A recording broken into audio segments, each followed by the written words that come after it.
to First Things First. Jenna Wolfe, Hall of Famer Cris Carter. Everything on? Can you hear everything? You are too loud. It's too loud. Yes. Well, I get told that a lot. This right here is Nick Wright. We got a very big Tuesday show for you today. I tried to go lower for one sentence and it didn't work. Good to see you. I'm going to jack that volume back up again. The Warriors are retiring Kevin Durant's jersey. Durant's new teammate, Kyrie Irving, he's excited for his homecoming.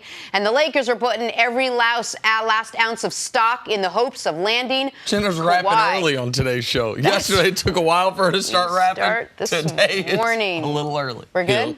Hop. Hip it to the hop. Lakers already boast two of the best players in the league in LeBron James and Anthony Davis. The potential on this team would be undescribable if they were to add, say, a talent like Kawhi Leonard. NBA insider Arash Markazi was on the herd yesterday, said the Lakers are, quote, quietly confident they will sign the Finals MVP. See, what do you think? Do the Lakers have to get Kawhi to compete for the title this season? Well, this is the thing. All the reports right now, everyone's got confidence. First, Toronto, they have confidence because they have the recent experience with Kawhi, and they know that they're going to get the last presentation to Kawhi in his team, so they're confident in that. The Clippers, they're confident. They thought that the Lakers would never be able to match or be able to clear enough cap space after the Anthony Davis. So everyone seems like they should have confidence, but right now I can tell all the teams they shouldn't have any confidence because they don't know what Kawhi is going to do. He just started the process. Now, I know we've seen it. I think $1,700 million contracts, over $3 billion the NBA spent, but still no one knows what Kawhi is going to do. I have a good feeling of what he's going to do, but he just started the process basically yesterday morning. It's going to be a process that I believe is going to take us until after the 4th of July. But the Lakers and LeBron, if they want to win multiple championships, that should be the question.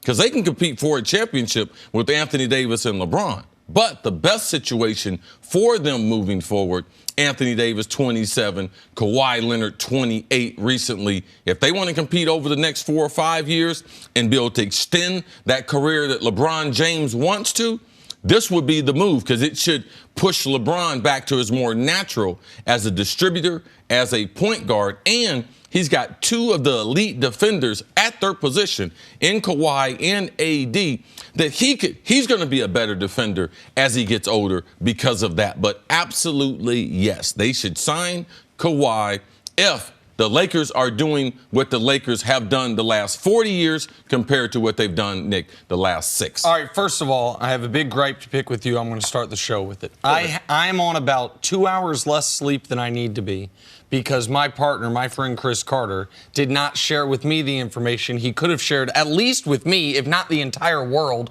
around 10 p.m. last night, which was that everyone can go to bed.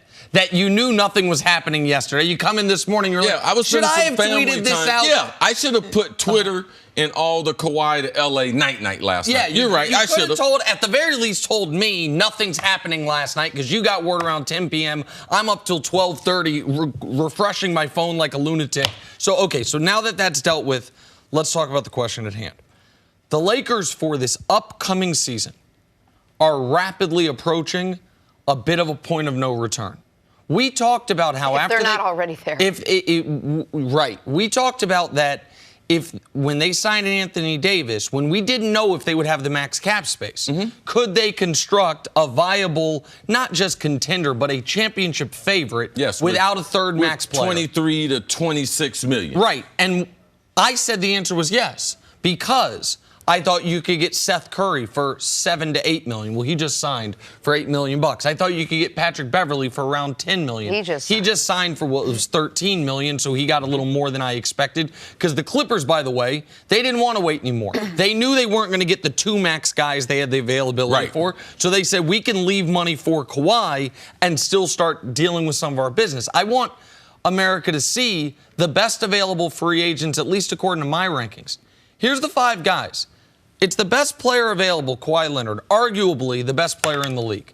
Then Boogie, who does not fit with the Lakers. Danny Green, who fits great. More on him in a moment. Marcus Morris, who I like, but is a forward they don't need. Kelly Oubre is a wing who does not shoot very well. When we are talking about adding guards to the roster, which is what they need if they don't get Kawhi Leonard, the best available point guard is TJ McConnell. And T.J. McConnell's been a nice player for Philadelphia. After that, you're talking about Justin Holiday. What about trying to get a resurgence out of Avery Bradley? Those are the names we're talking about because the Lakers have been in a holding pattern on Kawhi. Now, I mentioned Danny Green. Danny Green seems to be waiting for Kawhi's decision. Yes. Meaning that if Kawhi picks the Clippers or the Raptors, I would imagine Danny Green is not then going to go sign with the Lakers. He will likely try to join Kawhi, either back in Toronto to run it back or potentially with the Clippers, with the Mavericks being involved. So the Lakers, can they compete with LeBron and Anthony Davis? Yes. Can they compete for a championship? Yes.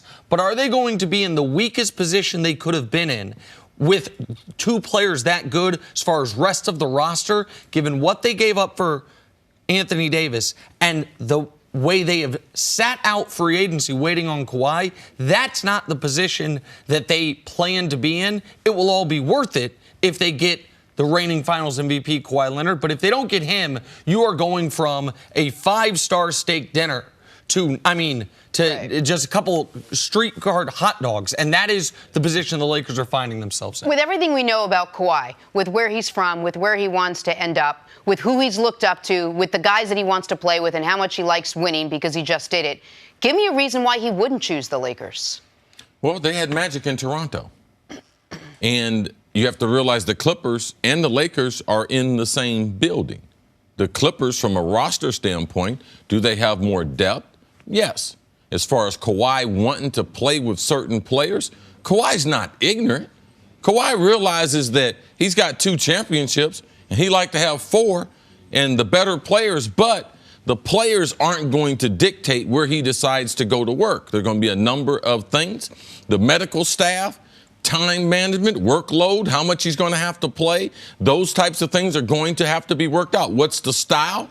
How they plan to use him? How's he going to grow his game? Toronto already has the answers for all those things. So they're just waiting for an opportunity. The Lakers had some explaining to do based on what we've been reporting. Kawhi is not naive to that. They had to be able to be explained those things. And the Clippers have always been in it as far as with Jerry West and Doc Rivers. So the Lakers, he had to get more familiar with the Lakers than any of the other organization. That's why it's going to take some time and some patience. All 3 teams have a very compelling pitch. The Raptors' pitch is obvious. We just won the title. Gasol opted back in. We can run it back. No one has ever been the finals MVP and walked away from that team unless they were walking to retirement. Guys don't do that. You can own a country for basketball fans. That's their pitch. The Clippers' pitch is, look at what we did without a star. Look at who our coach is. Look at who our team president is. And, oh, by the way, we're also in Los Angeles. The Lakers' pitch is very simple. We give you the best chance to win multiple championships. You and Anthony Davis can be the best duo in basketball 3 years from now to 10 years from now. Forget the LeBron part of it. And LeBron James, find a great player who's played with LeBron who right now doesn't speak glowingly of him. And as far as growing his game, which is something you've talked about, the only part of Kawhi's game that is not an A or an A+ is his distributing the basketball. A guy same size, same position as Kawhi, who could teach him to a degree how to become a better distributor of the basketball, that is LeBron James. So all 3 teams have a great pitch, which is why it's such a tough decision for Kawhi that Cris is reporting is going to take a few more days. I think the 2 things the Lakers can offer that no other team can offer, and that's the workload management, even though they tried that in Toronto. But with him, LeBron, and AD, they can do it in a way that no one can do it. And there's no team that can say that Kawhi grew up watching but the Lakers. Moving on to Kevin Durant now. After just 3 seasons with the Warriors, Joe Lacob announced that as long as he's running the team, nobody will wear KD's number 35 jersey, even though number 35 is no longer on the team. And why is that exactly? According to reports, Kevin Durant had grown weary of perpetual drama in Golden State, both on and off the court, ultimately taking his talents to Brooklyn. Nick, did the Warriors take KD for granted? No, and this story annoys me a bit because when Kevin Durant is tired of the perpetual drama, someone has to have some introspection and recognize he was the source of an enormous amount of that drama. I understand he did not cause Draymond Green to curse at him and yell at him and call him out his name, but the Warriors took swift action there, if you remember. They suspended Draymond. They did everything they could to wrap their arms around Kevin Durant. Now, he has serious cause for anger and distrust based on what happened with his injury, whether it was misdiagnosed the way Iggy's was, whether he was pressured to get back on the court, all of that. But this idea that there was too much drama, Kevin Durant was the source of so much of that drama. And Howard Beck reported in a really good article on Bleacher Report what finally someone actually put a pin in what so many of us had heard, which is KD and Kyrie started talking about playing together a full year ago, before the season even started. And for KD to do that and then to get so upset that everyone is talking about his free agency, which then leads to the drama, which then is the excuse for his exit. KD left because, as some of the Golden State reporters have put it better than I could, he's a seeker. He's someone who's looking for what's next, looking for more. And there's nothing wrong with that. But let's not pin it on, this drama-filled organization. That is, he didn't sign with the Pittsburgh Steelers. He signed with a team that had won championships, that had a culture. The epitome of stability, it seemed, the Golden State Warriors. He didn't feel fully appreciated by the fans, which there's nothing to do about the fans. The fans were always going to give most favored nation status to Steph Curry. And by the media. He could have done a better job in cultivating his image with the media. He didn't want to. That is not on Golden State. I've been highly critical of Golden State for a number of things, but there was nothing they could have done to keep Kevin Durant. He thought about leaving a year ago. We all knew he was going to leave this year. They offered him a full max, even though he has a torn Achilles. So I don't buy the drama part of this, C. No, I don't believe the drama. When they came together, there was already a baked-in prenup. We're going to get married, but we're going to get divorced. Like, Kevin Durant is not born of the Golden State system, and he doesn't have the personality that now that he reached what he thought he was going to reach, being a champion and being an MVP of the finals, I don't think Kevin Durant got some of the things that he thought he was just going to automatically, and that was best basketball player in the world, and maybe some more respect that would camouflage him from some of the criticism that superstars get. But that didn't happen. Kevin Durant was always going to leave Golden State. It was always going to be what's going to be the next team, because he'll never be to Golden State what Steph Curry was. Klay Thompson, he'll never be. You can't expect, like, for these guys to get drafted, to go through troubling times, go through a different coach. Are we going to extend him? Man, is he going to be a player? They develop in the All-Stars. Best backcourt we've ever seen. And to think that you're going to be on the same footing where they won a championship before you got there. If they hadn't won, if they had gotten upset twice, and then KD comes there, wins, gets them over the hump, yeah, but no, this was always going to be a situation where Kevin Durant was going to have to leave, and now it's just a matter of what kind of excuse are we going to make? And for me, I don't believe you have to make an excuse.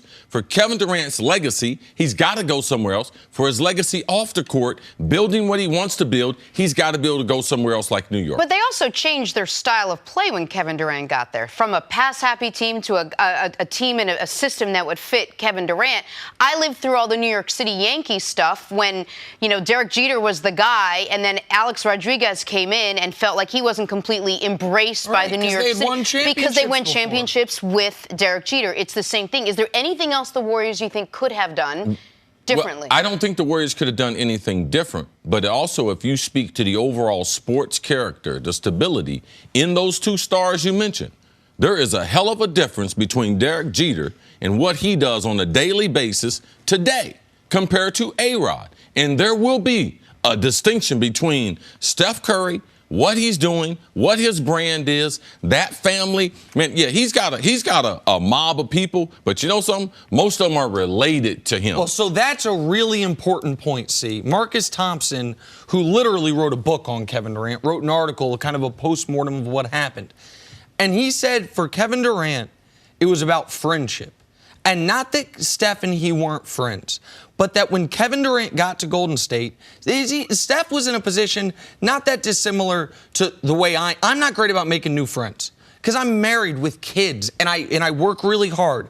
And so I just don't have a ton of time. One of the reasons Cris and I were able to become so close when we did in LA was I was in LA by myself. I wasn't there with I think about this sometimes, that if my family had come with me to LA, would you and I have spent so much time together, got to know each other as well? Kevin Durant was looking for that. Marcus Thompson writes this, he knows him very well. Steph has a circle. Steph's circle is, to C's point, it's related to him. It's family. It's a few people that work for him and blood relatives and people that he's been around his whole life, which is totally understandable. What Kevin Durant found in Kyrie Irving is someone in the same place of life, someone that's also looking for new things, that is falling down rabbit holes on the internet, that they have so many similarities. And for Kevin Durant, he wanted to find that, according to Marcus Thompson, that connection in Golden State. Who's he going to find it with? Clay's doing his own thing. Draymond is a new father as well, and he and KD weren't never on the exact same page. Steph is a married family man doing his own business things. So he ends up hanging out with Quinn Cook. He ends up hanging out with the young guys, and that's not who he is either. And so that is where, in Kyrie Irving, he found a guy who is under similar scrutiny, who is in a similar place in life, who they can relate to. And that is totally understandable and totally reasonable. No one, I think, begrudges him that, but that's something Golden State could never provide for him. The other thing, see, that was in these articles that we pointed out at the time and laughed about, but I think it speaks to the fact that multiple people brought it up, about the sensitivity that Golden State had to be with Kevin Durant. 3 different articles I read mentioned the joke Bob Myers made at the parade last year. Do you remember that about Steph Curry got his contract because he's earned it, he's been here the whole time, we don't know if KD's going to get that? That really bothered Kevin Durant. It should have. And if that's going to, but that shows you where his head was at, even coming off back-to-back finals MVPs, the GM makes an offhanded joke and it sticks with him for a year. Yep, Kevin Durant, Kevin is a different guy. That doesn't make him better or worse than some of the other stars. But the legacy that Kevin Durant wants to have on and off the basketball court, it could have never been done in Golden State. Kevin Durant did, and I'm happy for him. He did what was right for him. What was he wanted to go someplace, big city, establish his own franchise, and he has that in Brooklyn. Even though Kyrie Irving is his buddy, his teammate, and he's going to run with him, but that's Kevin Durant's team.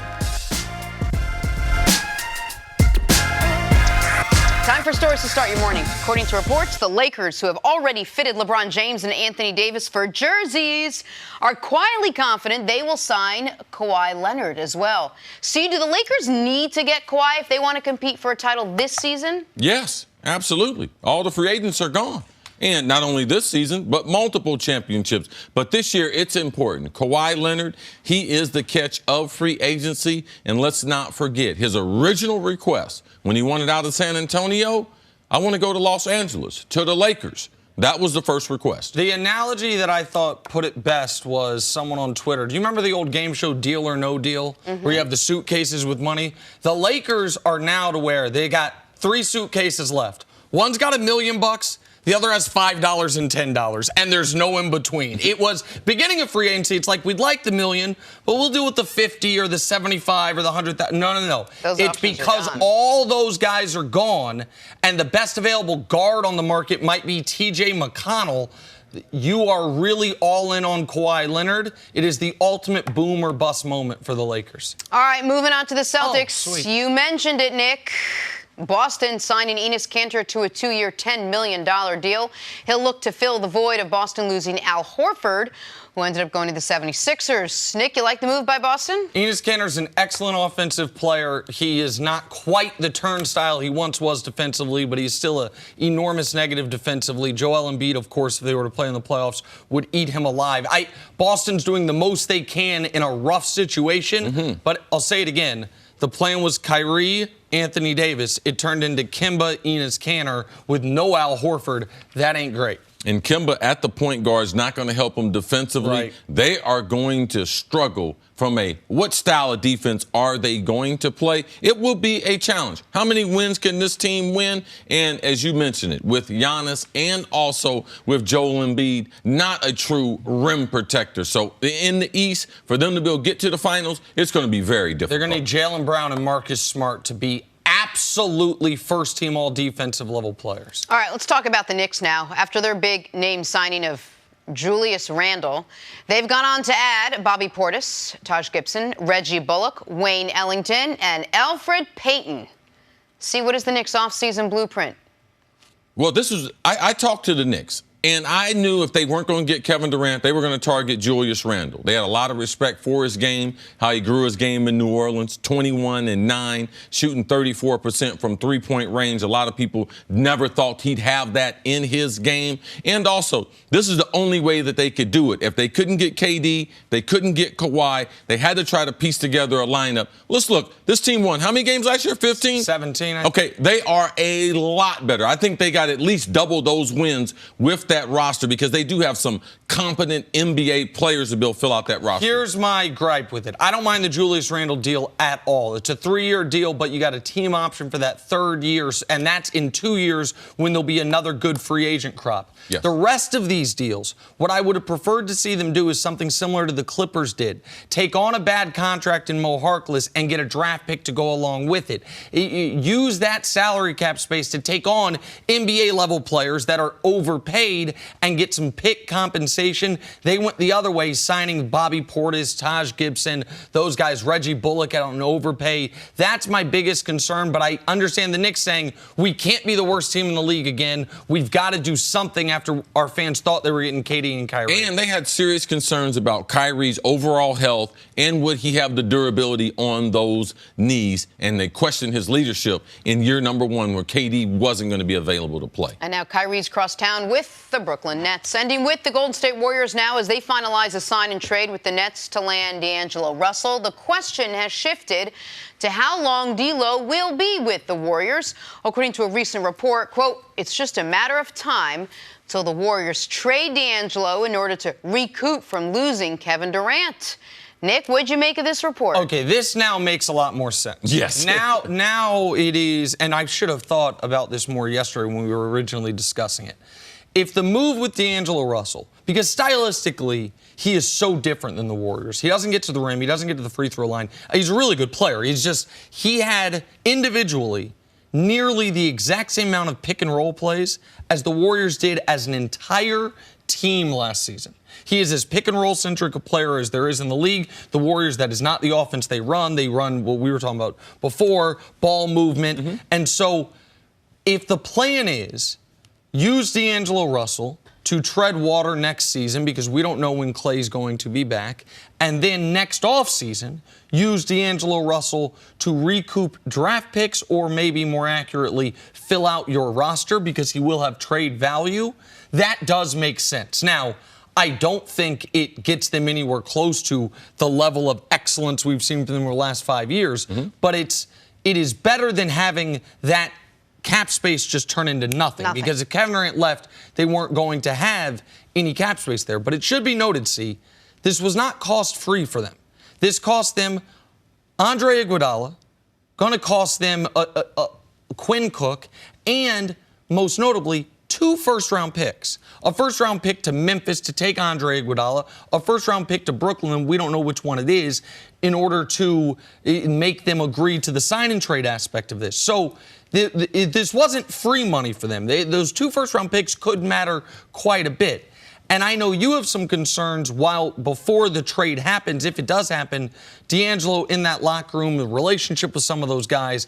I get why they did it, but it wasn't cost-free, it wasn't risk-free. But this is what happens when you have a top 4 player in the world, Kevin Durant, walk out the door. You got to try to get something back for him. They got an all-star level guard, even if he doesn't fit what they do. And he's the 3rd highest paid on the roster immediately. And when you look at Draymond Green and everything that he's done, looking to make that big payday that he's never gotten. I mean, he's well compensated in the old NBA, right. But now with all this new money, $3 billion, over $3 billion being spent in free agency thus far, Draymond Green, I could see having a problem. And also, just look at the Lakers' younger players. Now, he has matured. He's done a great job in Brooklyn, but look how they responded last year to the trade rumors. How would you like to be D'Angelo Russell?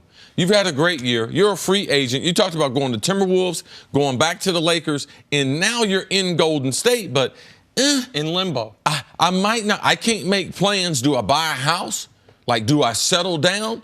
And then what if I struggle a little bit? Like, it's going to be difficult with Klay being out until at least March, what type of system they're going to create around him. And Draymond Green, how does he, when they're not the number one or number two seed in the Western Conference, who does Draymond Green, who does he take the frustration out on? Yes. Who does he, because he always has a guy. And typically when you have a guy like Draymond, there's a guy that he can blow off steam with. They understand him. Even Boogie Cousins was one of those guys this year. He's gone. KD got some of that last year. What do? I believe ultimately it can be a problem. And the money point that you brought up to me this morning for the show, I think it should be reiterated. D'Angelo Russell just signed 4 years, $117 million. That is an average of $29.25 million a year. He's going to make $27 million this year.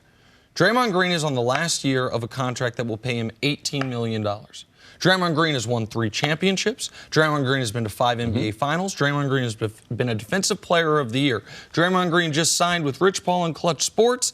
Maybe the Warriors lock him up now. I'm guessing they don't. I'm guessing they wait and see how he looks this season, how things go this season. And Draymond Green looking at this 23-year-old who's making 50% more money than him this year, who is on his 3rd team in 5 years, how that is a real personality potential clash. Exactly right. And so I understand why they did it. And if they end up flipping him for a couple rotation pieces, one of those first-round picks back in a year, that could make sense. If it helps them stay afloat until Klay comes back, it could make sense. But it is not risk-free, and it wasn't cost-free when you see Iggy go out the door, one of your best culture guys, and 2 first-round picks also go out the door as well. Dre probably won't say anything about it. He's a super chill, quiet guy. Moving on to Kyrie Irving. His decision to sign with the Nets came down to location, location, location. Kyrie took to Instagram to explain that he always wanted to play for his childhood team, the Nets, saying, quote, "Home is where my heart is." Kyrie will pair up with Kevin Durant in Brooklyn, but will most likely have to wait a year till KD actually sees the court. See, what are reasonable expectations when you don't have Kevin Durant in year 1 as he rehabs? If Kyrie Irving can get Brooklyn back to the same position they were in this year in the playoffs. And so just into the playoffs. Into the playoffs. Win 42 to 45 games. If they can be that 9th, 8th, 7th seed in contention, because as Kevin Durant starts to feel a lot better, which he will in 6 months, most people that I've talked to, physical therapists that I've talked to, doctors, 6.5 months, Kevin Durant will be 100% healthy. Now, when they go on to the basketball court and play in NBA games, that will be determined later. But as Kevin Durant gets healthy, the team is swinging into playoff form. That be to me with Kyrie. And I've been to a lot of Nets games.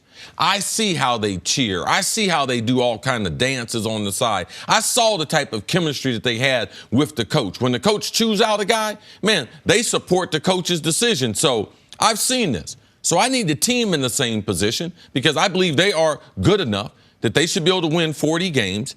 And the overall chemistry, he's going to be responsible because KD can only do so much being injured. And I believe that both of them are very, very important. They can't win 30 games and then they say, you know something, we'll see Kevin Durant in 2020. No. We'd like to have the pressure of, is KD going to come back potentially for the playoffs, which I believe is real. So I'm going to put the expectations where you have them, but just a bit higher. Because when I saw this question this morning, I thought about, okay, let's just pretend Brooklyn ran it back. that they didn't get any major free agent. They kept D'Angelo Russell, their young roster. They'll have Karis LeVert. They would hope for a full season after he dealt with that serious injury. They won 42 games last year. Wouldn't we be saying they should be 45, 46 wins? That they should be a little bit better, a young roster? Let's say they added DeAndre Jordan as well, as a little front court depth, which they did do, obviously. Right. I like to be careful with that. I would say, man, I think that they can duplicate it. But even if they got the 42 wins, I think that, you know something? I think they're a better team because they're second year together. So I think it's reasonable to say 3 to 8 wins, yes, but even if they were the same, they were going to be a better team. Right, yes. But now they've got a player better than D'Angelo Russell. True. Now they kept their core. They re-signed Dinwiddie, LeVert's back, Jared Allen's back, Joe Harris back. We know all this, right? So I think in the East this year, even if Kawhi leaves Toronto, I think the top 3 teams are going to be in some order: Milwaukee, Philadelphia, Toronto. Toronto showed over the last few years, even last year, they can win games without Kawhi Leonard. And so those should be your top 3 seeds. Then there's 4 teams: Brooklyn, Indiana, Boston, and Miami with the addition of Jimmy Butler. 4, 5, 6, 7 in some order. What did we see in this year's playoffs? First round. Home team won every single round. You know what mattered? Home court in that first round. In fact, this year's playoffs, after the first round, there were only 2 road teams that won a series. It was when Portland upset Denver in 7, and then Toronto won 4 straight against Milwaukee. Home court matters in this league. So for Kyrie Irving, after last year saying, I'm just focused on the playoffs, just wait, get me to the playoffs, here would be something, if I were one of Kyrie's close, advisors, I'd say to him, here should be one of your goals. Be better than Boston. Beat Boston. Boston had 49 wins with you. Brooklyn had 42 wins without you. Are you worth 4 wins in this league? Is Boston going to take 4 wins back? You're going to go 4 wins forward? Then you'll be ahead of them. Can you get to that 4 line so it's a home playoff series in Brooklyn to where if KD comes back, it's like, hey, that would be hot. Now, all of a sudden, what 1 seed wants to face Kevin Durant if he were to come back with Kyrie Irving? So those, to me, are tangible goals. And then culture-wise, which I know is something that's important to you, Jenna, but also important to the NBA, set a tone for the young players so different. To take one of your lines, the bizarro Kyrie from last year. Whatever Kyrie would have done last year, do the opposite when it comes to the young players and creating not even creating a culture in Brooklyn, because they have one. Perpetuating, continuing the culture that was there I feel like before he got there. That's a there. lot to ask of Kyrie, because I felt like Boston had better players, supporting players last year around Kyrie than clearly the Nets are going to have next year. So all of a sudden you're saying, be better than you were last year, be a better leader than you were, be better to the young guys, set a better cultural template. That's a lot to ask a guy who's coming into a new place, whether it's home or not home. Do you think Kyrie can do that? One thing, I'm just going to believe in Kyrie because you don't have all the agendas that you had in Boston. Yeah. You had a lot of pressure outside. You have Tatum coming off the playoff run that he was on. He was in the offseason working out with Kobe Bryant. I heard people on TV. I almost said something. I'm glad I caught myself. But they said things like, oh, one day this guy's going to be an NBA scoring champion. So they fill his head with that. Jaylen Brown's trying to fight for respect. Gordon Hayward, he's got an agenda with the coach, and the coach's agenda is to make sure that this guy looks good, who I recruited from high school. Kyrie does not have to face that, and he picked this team. He did not pick the Boston Celtics. So all those things, they're hard when you are trying to become a leader. When you are in the shadow of LeBron James, you force your way out, you get into a situation that you realize that, you know something? I know it says I'm in the deep water, and I've swam in deep water before, but it's a lot different when people are expecting you to be the captain to be able to calm things down. So I think Kyrie Irving learned an awful lot. He pulled off the biggest coup in free agency, and that's pulling Kevin Durant, because Kevin Durant was going to the Knicks. Right. And Kyrie Irving's leadership, or whatever you want to say, convincing him to come to Brooklyn with him, I'm going to give Kyrie some credit and give him another opportunity, because he's still a young as far as leadership. And I believe leaders, there's some born, but there are also some developed.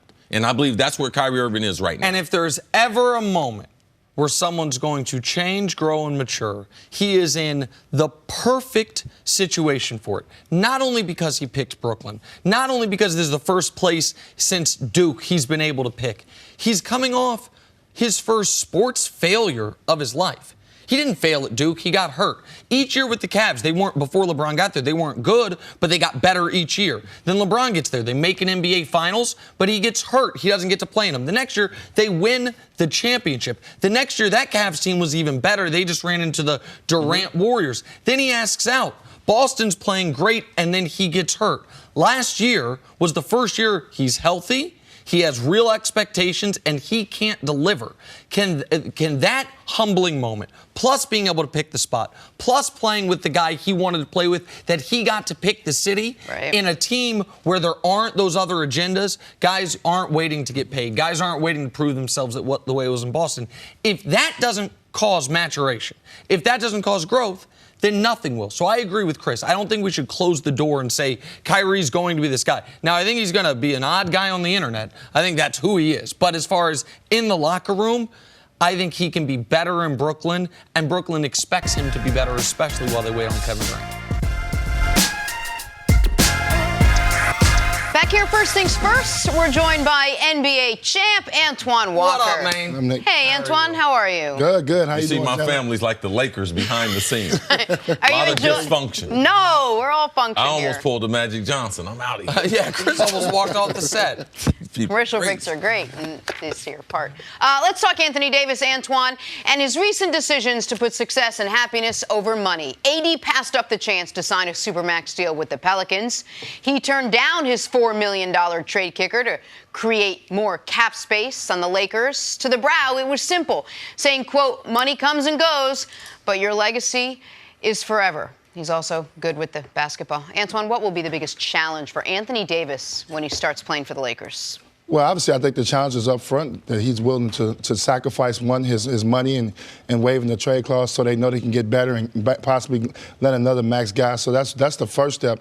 And then the other step is now you got to understand it's still LeBron's legacy. I mean, you're going to go there and everything is going to kind of still be based around LeBron James early on in the beginning to kind of figure out how they can make this twosome work. It could be a great twosome if it works out. But I think in New Orleans, he knew he couldn't get another superstar. It was not going to be a big landing spot for free agency. He had to make a decision of whether or not to take the money or go to a situation where he can ultimately compete. This is a guy that won a national title at Kentucky. So he wants to win, and he's going to still make over $200 million next summer. So he's still going to be able to make some of that money. And being in L.A., he may make up for some of that money as well. But I think he made the decision, when he made the decision to, one, go to L.A. and to give up everything he had built in New Orleans, he knew what he was getting himself into. And it was going to be some sacrifice made. Obviously, he sacrificed his money, obviously, to do that. But then basketball-wise, it's going to be a different step now going in there playing with LeBron. It's going to take some time. You got to go back and think about LeBron when he joined D. Wade and Chris Bosh. It took a while. They didn't win it the first year, and then the second year they got some better players around them. So it's going to be a process in trying to build a championship-type team. But, Nick, I think we sometimes forget how young he is. I mean, he's not on the same age level and place in life as LeBron James. He still has plenty of time to create his own legacy, to take what he did in New Orleans and make it work for him in a bigger and better way in Los Angeles. Right, but now is the time.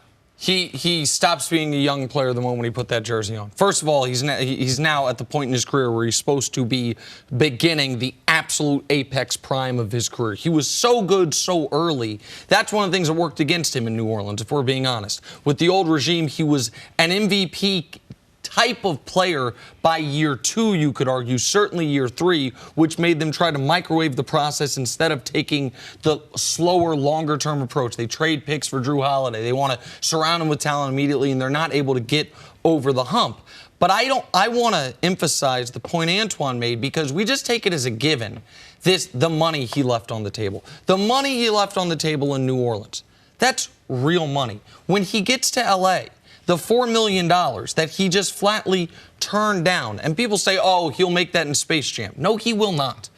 I can tell you right now, Anthony Davis was signed up for Space Jam well before he was a Los Angeles Laker, months before he was a Los Angeles Laker. The idea that all of a sudden, oh, they're just paying him under the... No, he made the commitment to winning, to trying to get to a place where he could win, and sacrificing money to where they can add talent so he can win.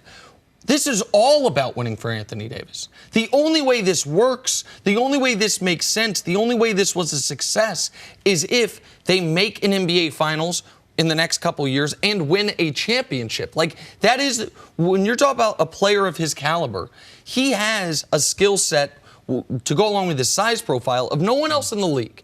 When he was a consensus #1 overall pick, it's because, well, this guy will win an MVP and this guy will be the best player on a championship team. Those are the only two things he hasn't done. And the second one he hasn't even come close to. He's been to the second round once. And so it's about Anthony Davis. Yeah, he's got to stay healthy. He's got to be a good teammate. He's always been a good teammate. He's got to play both ends. He's always played both ends.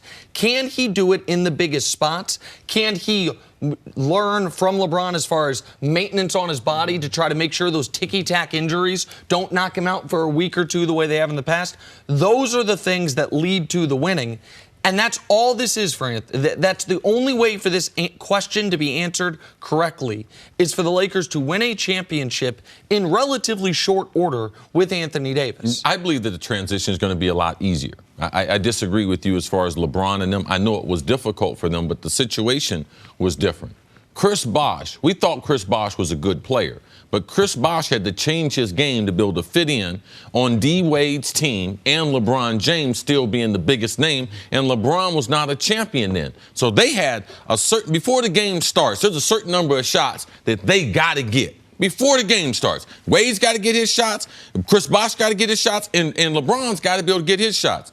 In Los Angeles, he doesn't have to worry about that. And the best thing about them not having a roster now, you don't have no established players. Besides Kuz going to get his no matter what. But you don't have guys that you have to, because he's got a reputation, we got to run some sets for him. It's going to be what LeBron and AD want to run from the beginning. And AD, the last several off seasons, he's made his home in Los Angeles. So he doesn't have to make that adjustment to the big city life, Los Angeles, how to get to certain places, what's it going to be like. He loves the weather there. He's used to the weather. That's where he always wanted to be. So those things, when you become a big-time free agent, they make your transition a lot easier. And LeBron, this is the easiest transition of any superstar that he's had. I mentioned the two as far as Bosh and Wade. Look at Kyrie Irving. That took the ball out of his hand when LeBron got there. Kevin Love was like a fish out of water. He had never seen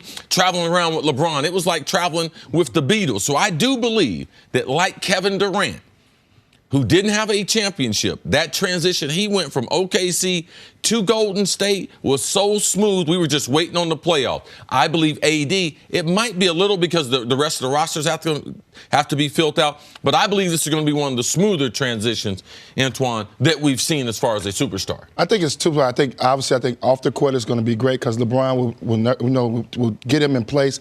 But what's going to be great, he's going to learn how to work on his body.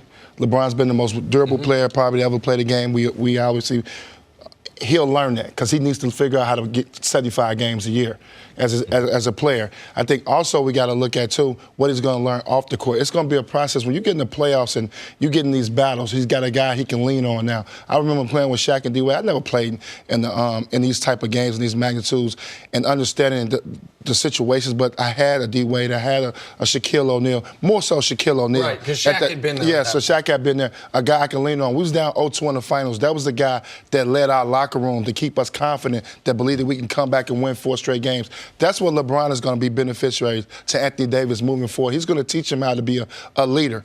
And I think he got a little taste of that with Rondo, playing with somebody with some championship experience. But outside of that, in his career, he's never had that. So that's what I mean about it's going to be a process. And he already took the right steps in giving up money because he knows he's going to need other players to get over this hump.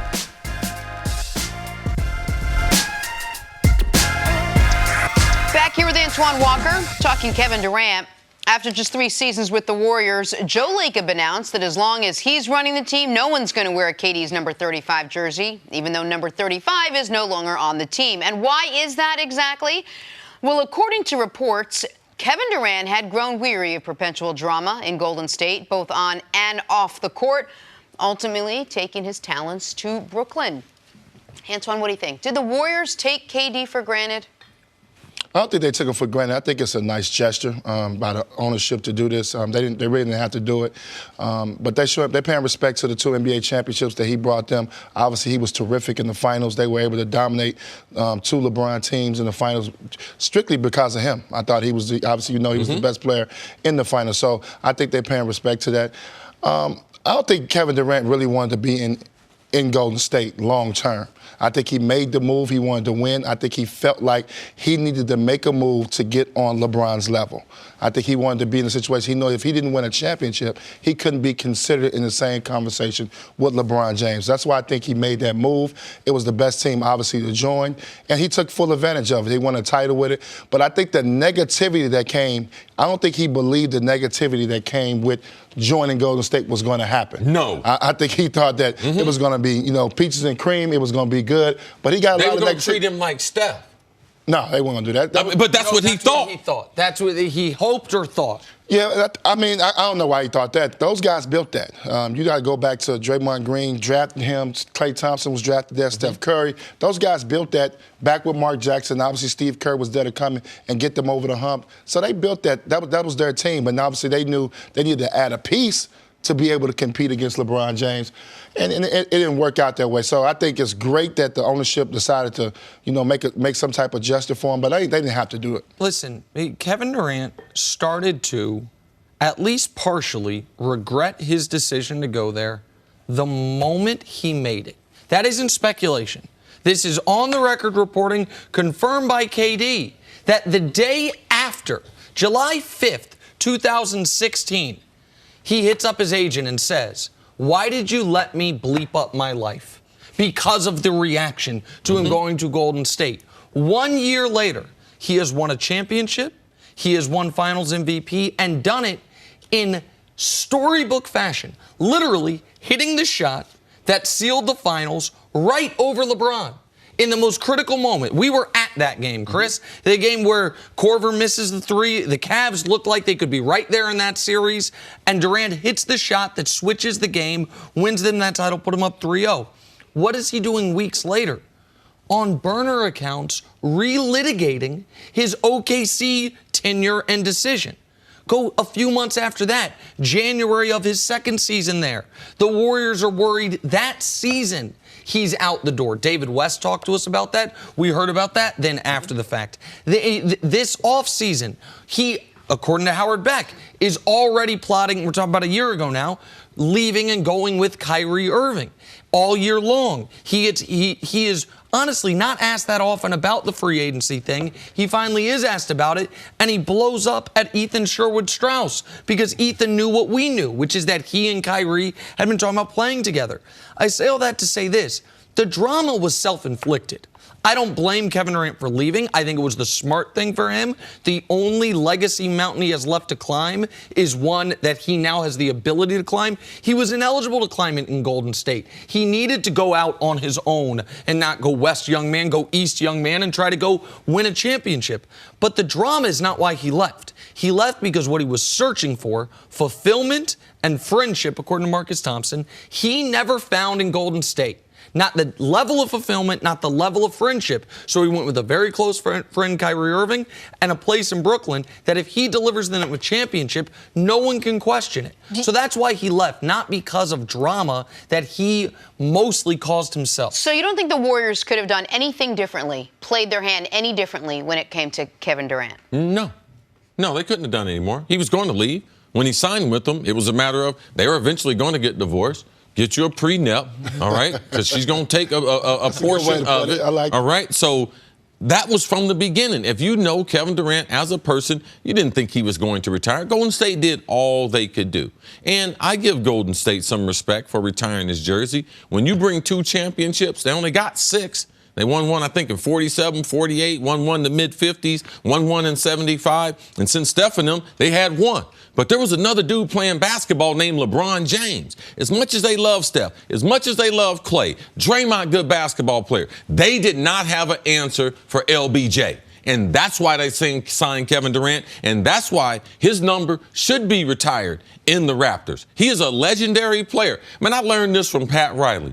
Pat Riley in all his battles against Michael Jordan, man, Pat Riley, out of respect, retired number 23 in Miami. For a team Michael never played for. No, right. Yes, and that's just out of respect for who he was as a basketball player. They should have respect for what they saw. They saw Kevin Durant come to the gym, work on his game like no other player they had ever seen, doing drills and stuff they had never, ever seen. They got respect for it, and that's why 35 should be in the rafters for them. And just to add to that, I think people got to understand, and Chris, you understand this, Nick, you understand this.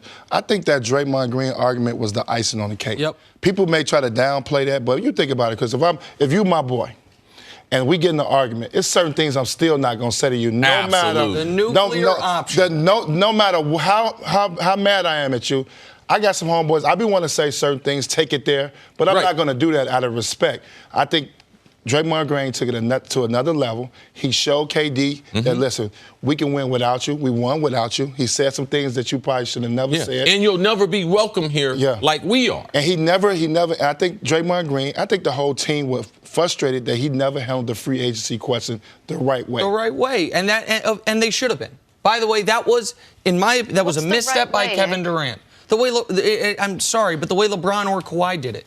The way, which is, I will deal with it after the year. LeBron is last year in Cleveland. He, before the season, had an opening press conference, said, ask me anything you want, and open it all up one time. And then the things such as free agency said, okay, not again.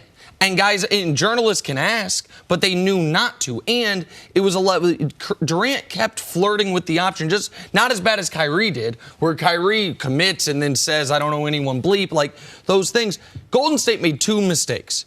One was Bob Myers, his joke at the rally after their second championship, saying, oh, well, Steph got whatever contract he wanted, but he really earned it. We don't know about Kevin. Bob Myers shouldn't have done that, and Draymond obviously shouldn't have done what he did.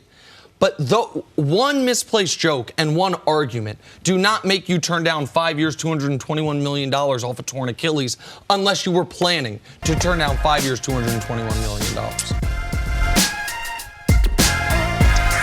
Moving on. That might be my brother. To Jimmy Butler. Real talk. Jimmy Butler helped carry the 76ers to the Eastern Conference semifinals last season. So good he was, in fact, that then head coach Brett Brown praised his leadership and maturity, saying we should call him James Butler.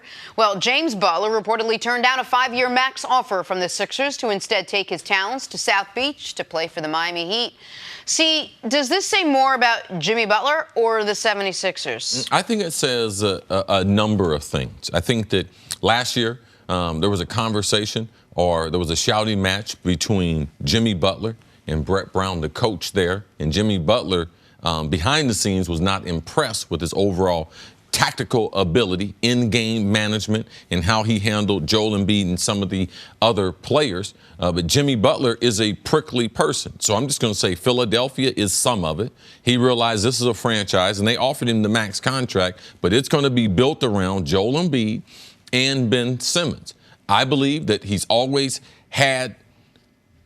wanted to play somewhere nice from a weather standpoint. If he couldn't get to Los Angeles, he was going to try to get to Miami. That franchise is going to be around him, and it's just a matter of which I believe with Kawhi Leonard's going to play a role. Kyrie Irving, it played a role. Kevin Durant, it played a role. Where do you want to go to work? And I believe that Jimmy Butler decided this was the organization. This is his last big deal. And he wanted to work with Miami, Pat Riley, and the coaching staff there, and more confident in them moving forward. Because the money is relatively the same money, if not the exact money. Especially once you adjust for that this is a 4-year deal instead of a 5-year deal, as long as he assumes at the end of this deal he'll be able to get, maybe not a max contract, but he won't be retiring at the end of this deal. To me, this is all about Jimmy Butler, nothing at all about Philadelphia. And I think people need to understand who Jimmy Butler is and where he comes from. Jimmy Butler's from Tomball, Texas, about 45 minutes north of Houston, kind of a small town on the outskirts of Houston. Jimmy Butler growing up was homeless a couple of times. Jimmy Butler went to a junior college. Jimmy Butler then, starting with Marquette, and to this moment, has worked in or lived in Milwaukee, Chicago, Minnesota, and Philadelphia. What do all of those places have in common? It's cold there. He was the 30th pick of the draft. He was not a lottery pick. He was not a surefire. It wasn't surefire. He was going to be on an NBA roster past 3 years. He is now 29 years old. He's an NBA All-Star. He is now wealthy beyond his wildest imagination. and he's single and very rich, as I just mentioned, and he wants to live in Miami. And on a basketball side of things, he believes what Kawhi Leonard just did, he can do. Now, I don't think he's right. I think Jimmy Butler's a tier beneath that level of player. I don't think he can be the best player on a championship team, but he believes he can be, and more power to him. He believes he was the player on track to be the player that Kawhi Leonard has turned into, the two-way force, wing player, great defender, scorer from all three levels, all those things. And he wants to go do it in Miami for a great organization, by the way. Miami Heat, since Pat Riley's been there, have done things the right way consistently. Now, they have not yet fully recovered from LeBron leaving and then Bosch's blood clots and Wade falling off. But they stayed relevant. They never tanked. They never fell off. And now they have Jimmy Butler. So I don't think you should look at this as an indictment on Philly at all. Jimmy wanted his own team. He wanted the Miami weather. He enjoys his somewhat newfound celebrity lifestyle, good friends with Mark Wahlberg and some other people. So this was about Jimmy Butler, not about the Philadelphia 76ers. And see, he left having done good things in Philadelphia. I mean, what he did in the playoffs was really fantastic. Well, I think there's still some regret. You get the 4 bounces on the rim. And Kawhi Leonard goes on to do what he was able to do against Milwaukee and against Golden State. But for me, I still think you have to look at Philadelphia because you don't trade for a player like Jimmy Butler and just renting him out for the season. Like, it was not either NBA championship or bust. No, it was, man, help us develop a culture here because we can't depend on these two young players we have. Man, I know people in Philadelphia, man, they see Joel Embiid getting out of the Ritz. He lives at the Ritz with Taco Bell bags and everything. Like, that's not the guy you're going to be able to depend on. Ben Simmons, regardless of what he is off the court, on the court, he's limited. You can't win an NBA championship with him being your second best player. So there has to be something with. They didn't get Jimmy Butler for free. They traded away assets to be able to get him, and they had to settle for Tobias Harris. So you have to be able to talk about Philadelphia. They missed on this because you do not trade for Jimmy Butler, put him in your culture, and then allow him to go to Miami for a max deal and act as if you didn't do everything, like you did everything right. And you mentioned the regret on the 4 bounces on the rim. Man, NBA sliding doors is tough. If you guys remember that Game 7, it's Toronto ball up 2. Philly gets a steal. Butler has it going the other way with less than 10 seconds left. Has an opportunity to pull up for 3, potentially win the game right there. He goes in for a tough layup and makes it. So it's a tie game instead of Philly potentially being up 1. That then is what preceded the Kawhi 4 bounces shot. I'm sure there's feelings in Philly like, man, what if, or had I taken that shot, had Kawhi, the 4 bounces gone a different way, you're right, then maybe things are different. But where we are today, even though this wasn't Philly's plan, Jimmy Butler has been wanting to play somewhere warm, live somewhere nice, and be the best guy on a team. He wasn't offered that in Minnesota. He thought he was going to get that in Chicago. He didn't get that in Philly. Now he unquestionably has it in Miami. He's the best player on that team by a wide margin.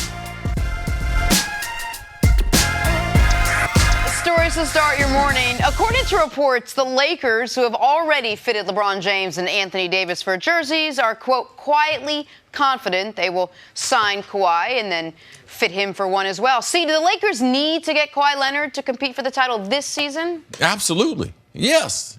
Get Kawhi whenever you can get Kawhi. But not only this year, if you want to compete for multiple years, if you want that torch to be passed from one great Laker to other great Lakers the way we had seen every other decade since the last 6 years that we've been in, no, that's what LeBron James needs. And there's not a bunch of free agents available for this year. You need to spend that money on a max guy. There was only a couple max guys available. Get the number 1 free agent in Kawhi. When they traded for Anthony Davis, I sat right here on the show and said they don't have to, because we didn't know if they'd be able to open up max space, that they don't have to add Kimba or Kyrie or D'Angelo. We didn't even think Kawhi was a realistic option, or I didn't at the time, that they could do it by filling in a Seth Curry here, a Patrick Beverly there, a Danny Green there. But all those names are gone now, except for Danny Green, and Danny Green looks like he's trying to team up with Kawhi where he goes. And so the Lakers are now in a spot where it's going to be they either hit the jackpot or they crap out on free agency. So their need of a third superstar has been heightened by their passivity during free agency, waiting on Kawhi to make his decision. He gonna make his decision today, C? No. Oh, no decision today. No decision before 4th of July. I'd be shocked by that. Okay. Moving on to the Celtics now. They signed Enes Kanter to a 2-year, $10 million deal. He'll look to fill the void of Boston losing Al Horford to the Sixers. Nick, you like the move by the Celtics? I understand it, and $5 million a year for a one-way player like Enes Kanter makes sense. He is a very good offensive player. See, you bring up the concern when, though, Kemba's your point guard and Enes Kanter's your center, is not a lot of defense up the middle of your team, so to speak. But Celtics fans, I know you're all in your feelings and mad things have gone awry, and you're now building around Jason Tatum like I told you would end up doing. But stop pretending like Al Horford plus Kyrie plus Anthony Davis wasn't the plan, and stop pretending like Kemba plus Kanter is a good substitute for what you thought was coming. Yeah, they're going to struggle defensively. You mentioned that Kemba, not a great defender. Enes Kanter, we have seen. Joel Embiid still in the East, right? Yeah. Oh, yeah, it's going to be a problem. Same with the reigning MVP. Yeah, it's going to be a problem. Moving on to the Knicks now. After their big-name signing of Julius Randle, they've gone on to add Bobby Portis, Taj Gibson, Reggie Bullock, Wayne Ellington, and Elfrid Payton. See, what's the Knicks' offseason blueprint here? Well, their blueprint going into free agency was this. Try to land KD. Try to land KD either with Kemba or number one option was with Kawhi. Kawhi had told them he was going to take his time.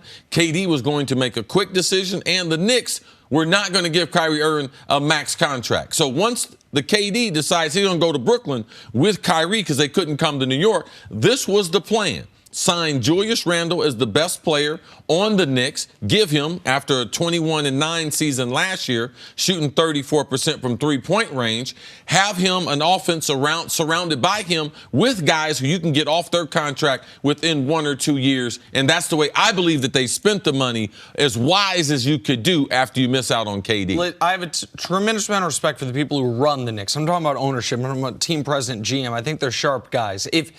My advice would have been slightly different than what they did. I like the Randle signing. They can get, after 2 years, it's a team option. That's when free agency opens up again, and he is a good player. Those other signings, rather than spending cap space there, I would have tried to take on other teams' contracts, similar to what Memphis did with Andre Iguodala. Take on that money and get a pick associated with it. So you can fill out your roster with legitimate NBA players, but guys that are overpaid, and get extra picks like you have from Dallas. So you have your own picks. Dallas's picks, other picks. They went another way because they're trying to be as competitive as possible this year. I wouldn't have done the Reggie Bullock 2 years, $21 million, Taj Gibson, Bobby Portis deals. All right, let's end with Anthony Davis and his recent decisions to put success and happiness over money. AD passed up the chance to sign a supermax deal with the Pelicans. He turned down his $4 million trade kicker to create more cap space on the Lakers. To the brow, it was simple, saying, quote, money comes and money goes, but your legacy is forever. CC, what will be the biggest challenge for Anthony Davis in L.A.? Anytime we see an athlete make this type of change, come from an environment with the Pelicans, only one he's experienced in the NBA, potentially going to a big city, a big-time franchise, and also all the different optics that will be on that player, you expect some time to be able to adapt to that new environment. LeBron took some time to get adapted to his teammates. I think Kevin Durant made the quickest transition and the smoothest, going from OKC to Golden State. I believe AD's transition, it won't be like some other players because he is going to a city he's very familiar with. The last several summers, he's made his home in Los Angeles. So finding his way around the town, this is where he wanted to be, and his skill set. Because he is the most skilled big man that we have in the NBA. And the other superstar is LeBron James, the most unselfish superstar that we've ever seen play in the NBA. So it is a fit made in basketball heaven. You can post him up on the box. He can get numbers there. He can bring his guy out into space, either take him off the dribble or be able to shoot an intermediate or be able to step back behind the three-point line. And you know that he's good as far as the NBA pick and roll because his overall athleticism, his ability to be able to shoot, and his ability to be able to pass and play make. So I look for this transition to be a lot smoother than some of the other superstars when they've matched up with each other, when there was, this guy's got to get a certain number of shots. I had to get a certain things out of other players on the court. With this roster being wide open, LeBron James experiencing failure in year number 16, I know that he's wide open to be able to adjust. Even him deferring, I'm going to allow someone to have my number and go to another number. LeBron James sees what's going on,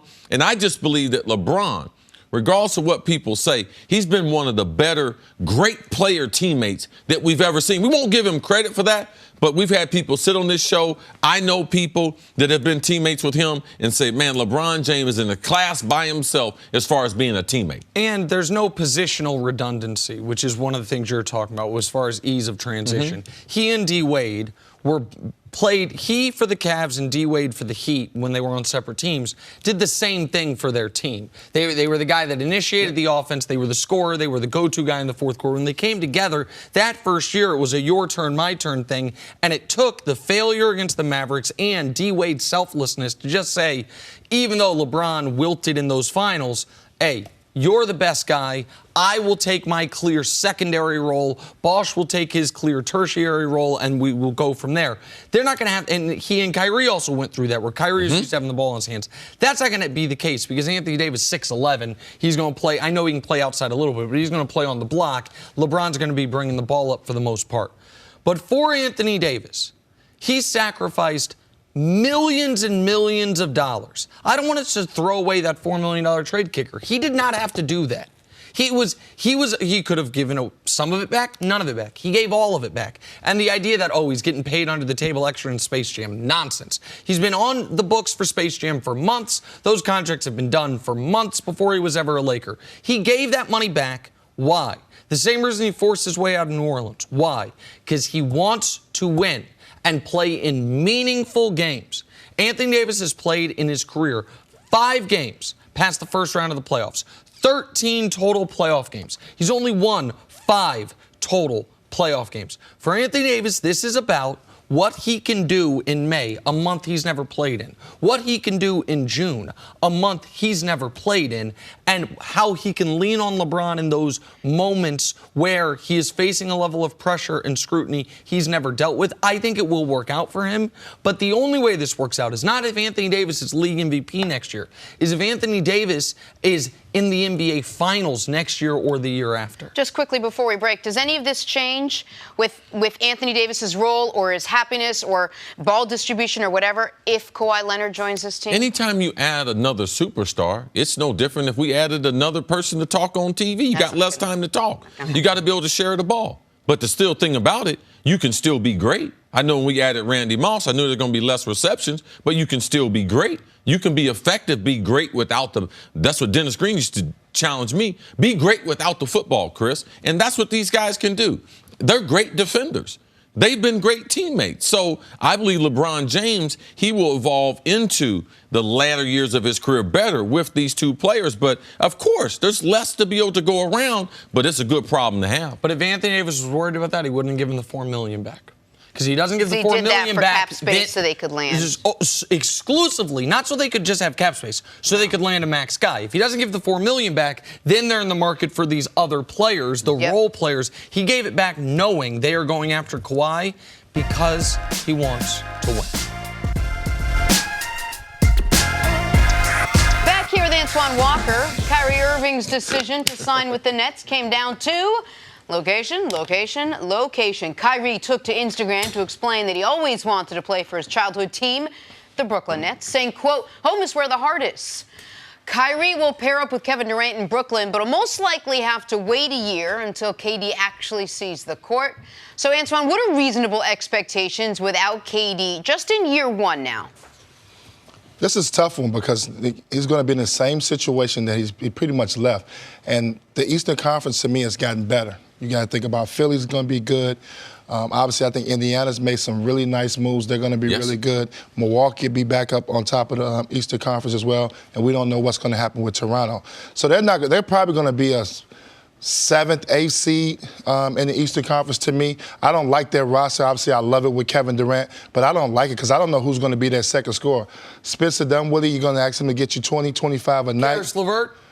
He's all right. I mean, those guys are all right. This is a different level now because the expectations goes up. And So we're watching them every night. Yeah, now. so it's a different expectation level. And obviously, KD is not going to be there. And he hurt. Obviously, he's going to be taking care of himself, getting healthy. So Kyrie Irving still has to address the media every day. He has to deal with the wins and losses. He's going to have to perform at a very high level. He's going to have to try to stay healthy. So I don't know. I think they fight for a 7th, 8th seed is realistic. But I do understand now why he went to Brooklyn. Growing up in Chicago, being a Bulls fan and watching the 91, 92, 93 team, I mean, I was a huge fan. I mean, I cheered like any other fan would do. And then obviously in 96, 97, 98, I got to play against him. So it was different, but I understand why he wanted to go home and play. I would have loved to play at home in my career. I mean, it's a lot of hard work to play at home. It's a lot of different responsibilities with tickets, requests, and things that goes on off the court. But I understood now why he wanted to go there. So I respect that because obviously you get an opportunity to play for your hometown. You want to do that. Listen, I respect the decision entirely, and I expected the decision. Now, I didn't expect Brooklyn. I expected the Knicks. I'm not going to do revisionist history, but when he committed to Boston before the season, I tried to caution Celtics fans, this is an engagement, not a marriage. Let's see if they actually go through with the vows. But I have a higher level of expectation than you do. Because Brooklyn won 42 games last year with the same roster except a worse point guard. And that doesn't mean you can be worse than Kyrie and not be bad. D'Angelo Russell's a very good player, but Kyrie's better than D'Angelo Russell. I know you're not super high on Kyrie, but I believe you would agree with me there. Yeah. So what would the expectations of Brooklyn have been if they just kept the status quo? 43 wins, 44 wins, a couple more wins than last year. So I think there are very real, tangible expectations Kyrie should put on himself. Be a top 4 seed. If Milwaukee, Toronto, and Philadelphia are the top 3, then it's you. Boston, Indiana, and Miami now. We can't forget about them with Jimmy Butler. You got Orlando, too. It's a playoff team. Okay. They made some moves. So that's why I said it's going to be hard. Right. It's going to be hard without them. So go be a top 4 seed. How about have a better record than Boston? Boston won 49 with you. Brooklyn won 42 without you. What if you're worth 4 wins? -4 to Boston, +4 for Brooklyn. I know it's not quite that simple, but those are the realistic, tangible goals, especially if Cris is correct that Kevin Durant is not crossing off next season just yet. Why would you? And that if he is targeting... I got $160 million. Right. Targeting... God bless me, yes. I got $160 million. You know what I'm getting ready to try to do? Come back for the playoffs. Yes. You know what this is? Kevin Durant's going to come down to? Remember Paul George? When he came back and played like they didn't make the playoffs 7, 8 games. Kevin Durant's probably going to be faced with that same type of decision if Brooklyn's able to make the playoffs. Should I come back? I know I'm not 100%. Do I want to test this thing and see where it's at? And that's going to be a tough decision because he's going to be put in the same position, kind of how he was in the finals. I'm kind of against you, Cris, on that. I think if I'm Kevin Durant, I'm taking the whole year off. I'm going to give myself a full year to get healthy 100%, and then we got 3 years to make a run at this thing. Right. I'm going to tell you how you get back. Is by day one thinking that you're going to be back. Right. The athlete that does not think that they're going to be back, I'm going to take the year, then how important is my rehab today? If I have to be on the stationary bike for an hour today, I'm getting ready to make it paramount. And you know something, too? I'm getting ready to put myself in the class of athletes that came back in the minimum amount of time. 7 months. Man, we've seen that. Adrian Peterson. We see the kind of credit that we give those. And we saw Kevin Durant. He won a lot of fans by forcing himself out there. Imagine if he's able to force himself back onto the court. That's a different type of leadership. We saw that and we granted it to him. Yeah, he might have traveled around the country. There are a lot of people leaning towards Kevin Durant now. I believe that Kevin Durant and his doctor, because his doctor's going to tell him within 7 months, he's going to be 100%. He's going to be able to do a lot of the basketball activity along the way. So if I'm Kevin Durant, I'm trying to push myself that I can make that decision, and it's up to Kyrie Irving to make it worthwhile. To make sure that we have a chance. The one thing I have to disagree with you, Nick, is we have to put Boston in the background as far as any comparison with the team, wins and losses, what Boston is doing, I don't care about. That's totally up to them. What's going on with Kemba? Don't care nothing about him. I'm more worried about my guys in the locker room, and make sure that you stay on messaging point to make sure people don't get you tripped up. What's going on in Brooklyn is the only thing he should be concerned about. Did you call LeBron? No, I ain't called LeBron. I got my guys to build 10-2. Like, it's a different type of leadership and responsibility I expect to see him. No, I think it's a great point. I think that's why Kyrie's going to be judged on more than just how many more wins he could help get the Nets this year than last year. He's going to be judged on how he deals with the young players, how he gets to the microphone. Every time he had a great day at the microphone, we made a big deal about it, even though it was just a regular season game. Oh, look, he's upbeat even though they lost. You know, what kind of leader he's going to be, how healthy he stays. I just feel like with Kyrie Irving, there's so many questions the Knicks had, which is why they didn't want to offer him max money. Those are the things he's also going to be based in. Well, I think those things are very important. I think Kyrie has to make a conscious effort to build friendships with guys that are going to be there for a while. Something he didn't really do in Boston. Obviously, handle the media a lot better. Obviously, the expectations are going to be probably, you should make the playoffs because you're better than D'Angelo Russell, and we got pretty much a better roster in place. So he's got to deal with those type of things. But I think also for Kyrie, just turn the page a little bit. That's his time to just turn the page. He's been around LeBron James. Now you're going to have opportunity to be with Kevin Durant. If you and Kevin Durant are really, really good friends the way you say it is, this is a guy you should be picking his brain on a daily basis when he's working out to figure out how to make this team better and just see a different Kyrie Irving throughout the whole season. This is the only offseason out of the last several offseason that he wasn't having some type of procedure or doing some type of rehab as far as trying to get his knee back to full strength. So when you have an offseason where you don't have to go under the knife, you don't have to do rehab, those are your best offseasons because it's more like building blocks compared to, oh, man, I go under the knife and I have to totally repair and build my body totally back up again.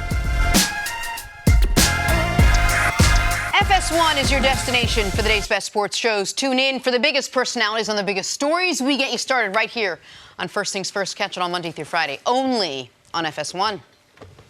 Take a seat, stay a while. Here we go. Back here with Antoine Walker. The Lakers already boast two of the best players in the league in LeBron James and Anthony Davis. The potential on this team would be undescribable if they were to add a talent like, say, Kawhi Leonard. Well, NBA insider Arash Markazi was on the herd yesterday, said the Lakers are, quote, quietly confident they will sign the Finals MVP. Antoine, do the Lakers have to get Kawhi to compete for the title this season? That's a tough question. I mean, you obviously you would love to have him, but I'm banking that LeBron James, Anthony Davis, Kyle Kuzma is still a championship contender. I mean, obviously it makes it a lot easier with a Kawhi Leonard, but when you got a team like Anthony Davis and LeBron James, I mean, you're pretty much that once they made that trade, they put themselves as probably the number one team in the league, especially with KD and Klay Thompson getting hurt, to win the NBA title. So I'm going to just say yes, they definitely can win without Kawhi Leonard. Obviously, having them we started talking at another level when they have Kawhi Leonard, but they definitely can win without him. It'll be much harder because I'm just going off what free agencies happen. They let a lot of quality players that could have made their team better go in free agent while they're waiting on the Kawhi Leonard. So it'll be a much harder task. It may not be a task that happens overnight the first year because obviously letting so many key valuable players that can play key roles in their team go. So it'll be a harder process, but they definitely are right now still the favorites without Kawhi Leonard to win the NBA title. The day they traded for Anthony Davis, I said they should be favorites because the roster was not yet fully fleshed out. We knew they would have some money. We didn't know if it would be max money. At no point were we saying they are contingent on getting Kemba or Kyrie or Jimmy Butler or Kawhi Leonard, the best of the bunch, in order to be title favorites. But that day was different than this day in this regard. That day, there was a whole lot of free agents available who could help them. Here's the top 5 available free agents right now. We know who number 1 is. It's Kawhi. Number 2 is Boogie. Boogie doesn't really fit. I understand that he fit with Anthony Davis before. What they need is guards. Number 3 is Danny Green. Danny Green seems to be waiting on his decision for Kawhi's decision to where I think if Kawhi doesn't go with I don't think Danny Green is seriously considering the Lakers. It seems like he wants to either go back to Toronto with Kawhi or it looks like Dallas has money for him. Marcus Morris, good player, not a guard. Kelly Oubre, wing player, not a shooter. When they traded for Anthony Davis, It's like, okay, can they get J.J. Redick for $13 million? That's what he signed for. Can they get Patrick Beverley for 10 to 13? Well, that's what he signed for. 13. Can they get Seth Curry for 7 to 8? There's 3 guys. There's 2 starters, and them plus Kuzma, Anthony Davis, LeBron makes sense. Those guys are all gone. And so could they compete for a championship if they miss out on Kawhi? Yes. But the margin of error now is so slim.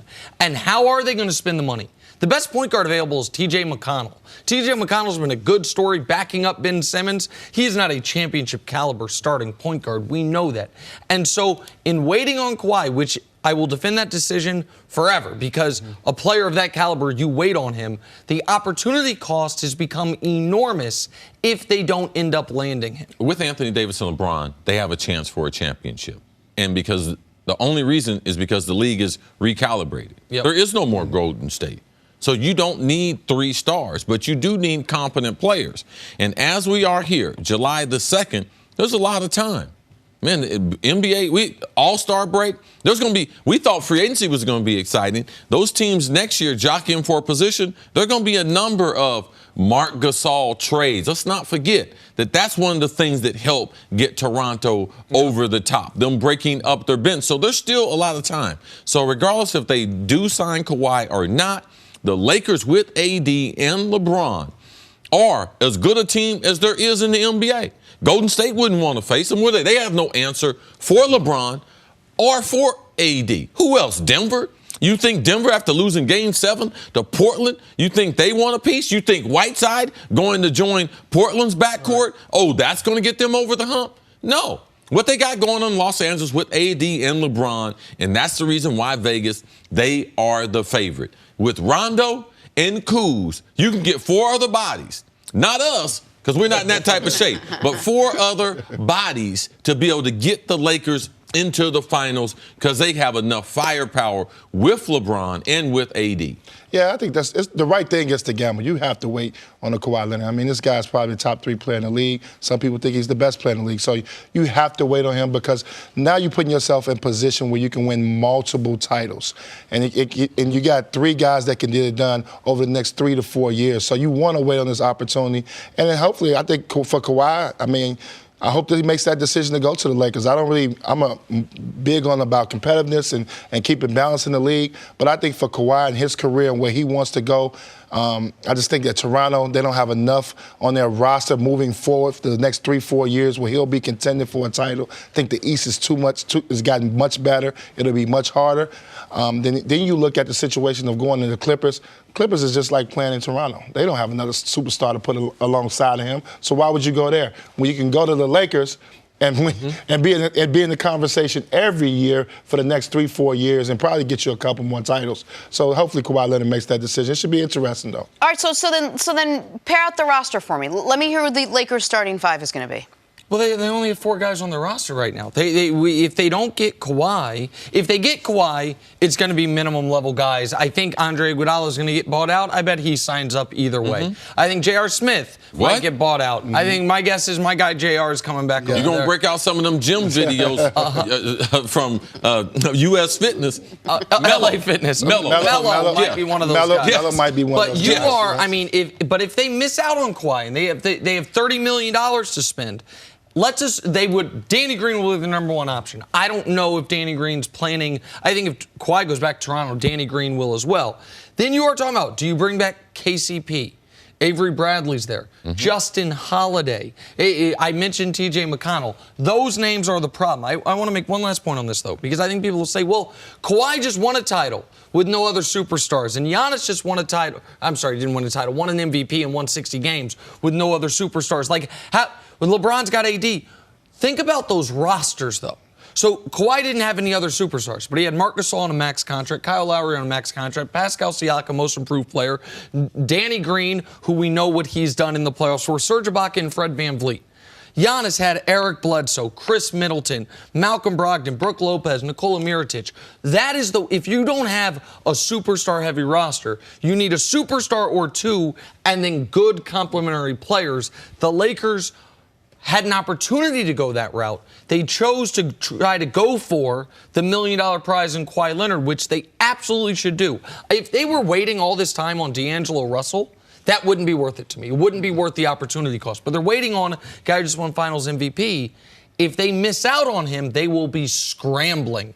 And in a way, it wouldn't matter if it was Rob Pelinka or Jerry West. The people aren't there to fill out that roster in a way the Lakers ideally would want to. Thank you for listening to the First Things First podcast. Remember, leave us a review and tell us what you think. Subscribe to the podcast on Apple Podcasts and catch us on FS1 Monday through Friday, 6:30 a.m. Eastern. For Cris Carter and Nick Wright, I'm Jenna Wolfe. So long, everybody.